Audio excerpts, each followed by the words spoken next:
So you always want to pay everything on time. If you haven't paid everything on time right now, we're going to get you on that pay on time moving forward. And then there's a certain amount of time that you have to pay on time that will change your credit score or will qualify you for various loan products. So we will definitely look at your payment history because that is, again, the biggest piece of your credit score. Now, credit utilization, I talked about that 30% rule. Well, guess what? It's also 30% of your credit score. It affects your credit score with that 30%. So we want to keep all of your credit cards, okay? Not the car payments, not your installment loans, but credit cards, revolving debt. We want to make sure that you're only using 30%. So if for any reason we were to check your credit report now and you were right there at that 50%, we would sit you down, do the math with you, tell you what you need to do, what you need to pay to get that under that 30%.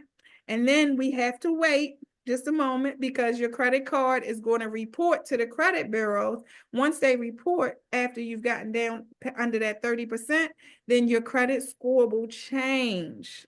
If this is stressing you out, don't let it stress you out because we will sit down and pull out a calculator, do the math, and give you the information you need to get that credit score up.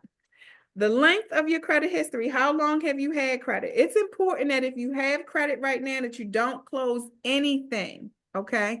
Don't close anything. We may even have you have a credit card that you haven't used in a long time. We may tell you to go to the gas station, pump some gas, report to the credit bureau, and then pay the bill, right? Because we want to keep the longevity adds 15% into your credit score as well. So how long you have had credit makes a big difference. Types of credit, 10%. We like to see you with various credit. If you don't worry, but it adds into your credit score if you have a mix of credit. You may have an installment loan, such as a car payment or student loans. You may have the revolving credit cards. You may have a personal loan or some type of loan. But the mix of credit is important as well. It's going to add 10% into your credit score or account for 10% of your credit score